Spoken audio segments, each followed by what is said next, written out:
With Music on 11. I'm here in Oklahoma City at Hudson's Hideout with two members of Exmortus, Conan and Mike. What's up, dudes? What's up, guys? Now, you guys are touring right now with Amon Amarth and Entombed AD. Yes. And you know, some of those dates, actually tonight, Entombed AD is actually headlining, and tomorrow you guys pick back up in is it Texas? Yes, and we're going to be Dallas, yeah. In Dallas, okay. So how's the tour going so far? It's been going pretty damn great. I don't know if I can cuss, so... No, you guys go ahead. Damn, it's pretty okay. fucking great. That's great. Now, you guys just released Ride Forth. Yes. This is the new LP. Earlier this year, yes. And which pretty much is a continuation of Slave to the Sword. So yes. And excellent album. Really, really dig it. Like I was talking, before to Entombed, the whole video thing is a necessary evil. Oh, yeah. How do you guys approach that? Like, let's get that out of the way. We're kind of just like we do a lot of last minute things, so all the videos we've had so far were simply live shots, and it's us, so we always want to capture that moment as best as we can, because you always get a response from fans saying that they love the show, they think it's better than the album, and that's a good compliment. So we try to capture that for them for the music videos as well.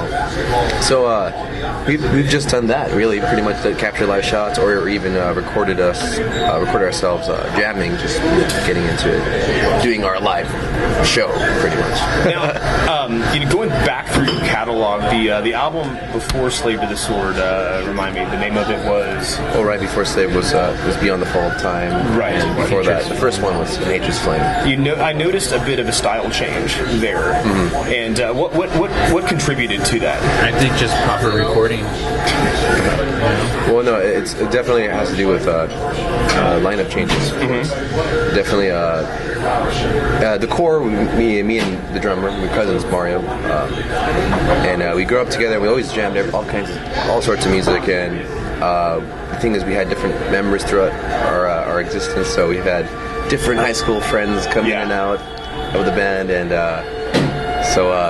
the thing is, everyone had a different influences. So we'd like to draw from each other. So we would write together and come up with ideas that were different, and always a kind of a clash, but yet somehow harmonizing together.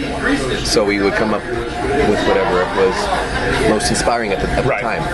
So I would say it has to do with that. I mean, I like to pay attention to everyone's input, yeah. Right. And I'll do that, because I'm the main composer for the band, but I need to know what everyone can and likes to play. Right. To feel confident that everyone can actually, do it and have fun with it. And you have to be able to replicate that on stage, exactly, not just in the studio. Which there's some bands that do that. They'll do a lot of things in studio, and then when it comes time to replicate that song, it sounds completely different, and not in a good way all the time. No, I do that all the time. I feel like another thing that helps too is like having a proper engineer too in the studio that has an idea of how the band should sound. Yeah. And then try to push towards that. So who pushes the members to get the best performance out of them? Who was the engineer on this album? The thing is, for Slave and Ride Forth, we had the same guy. We had Zach Oren of Castle Ultimate Sharkbite Studios in Oakland. Okay, which explains the similarity. Again, it seems like a continuation. Exactly. And that's not a bad thing at all. I mean, oh no, definitely. That's why we went back to him. We're like, dude, we love you. So he's your guy from now on, then? Yeah, I would love to work with him from now on, henceforth. Yeah, it's pretty much like a Gandalf. He's a wizard. Like, he's a wizard on the board. Yeah. Gandalf the Grey, Gandalf the White. That's awesome. He's awesome. So now you guys, a couple weeks ago, were touring with Warbringer. Warbringer, Enforcer, and Cauldron. Yes. And you actually were doing double duty, if I remember correctly. Yeah, I played for Warbringer the whole time. Now, are you going to revisit that? Are you going to kind of, I guess, bounce back and forth between the two bands? Or? Well, the thing is, they only hired me as a fill-in for that tour, and there was something going on with the other members. So they just needed someone to fill in. I was willing to do it. It was fun. It was great.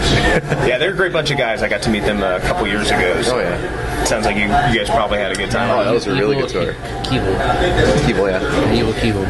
Evil. Am I Keevil? A touch of Keevil. A touch of Keevil. Judas Priest and Metallica references. Keevano Reeves. Keevano. Wow, I never. Oh, because yeah. You're going for days. So what's going to come next for you guys?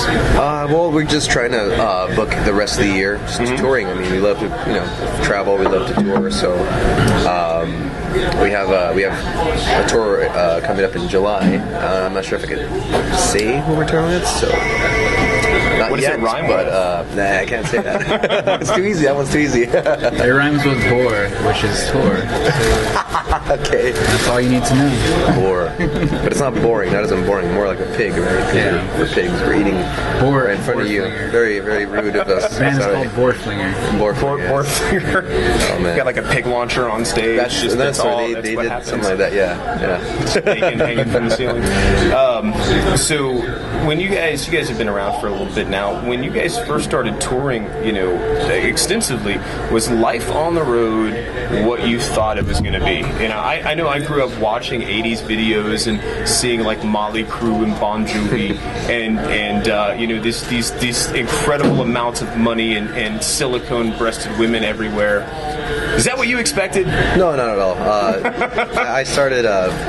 We started the first lineup of the band. We started venturing out pretty early on. We were still in high school. Yeah. And my dad was awesome enough to support us a lot. Right. He managed us for a good while, and he pretty much got us where we a good start on our own after that. And we would tour to Arizona, even as far as Denver from home, and of course Northern California, and we would do a lot of shows here and there, and it was just we got used to that life on the road. Mm-hmm. That it's you're not going to really have a chance to shower every day. You're not going to. Baby wipes are very, very exactly. It's a good thing to have on board. Bird showers or whatever, And not eating well on the road. This specific tour though has been. Well, that's the thing. We've been pretty spoiled on this tour so far. Yeah, because this tour we're touring on a bus, and it's a lot more laid back. It's a lot more chill, and that's cool because I love sleep. So I've been milking that. I've been sleeping a lot. Trying to doing it in a van, man. It's just trying to get comfortable in that small amount of space you have. Yeah. It's like trying to fall asleep on a plane. Totally. I mean, but it's funny. I do enjoy that in a strange way because I've been doing it for so long. There's something about the smell of the van. It just kind of it just smells like home. The smell of ass. The smell of stinky feet. And fan. Feet, ass, and nuts. That's what touring vans smell like. Smells like fan. Yeah, fan. That's good. You could argue and say that's our number one fan. It's the fan. It rhymes too. So if people out there that might not have heard you guys before and want to check you guys out, where are they going to go? You can hit us up any social media network. Facebook, Spotify, SiriusXM, Twitter, Instagram. Of course, social media. Of course, our website, exmortusmusic.com, has all the links to social media there, so hit that up too. exmortusmusic.com. Any last words for your fans? Fucking, in the great words of Bill and Ted, be excellent to each other. And party on, dude. Party on. Keep it turned up to 11. And that too, yes.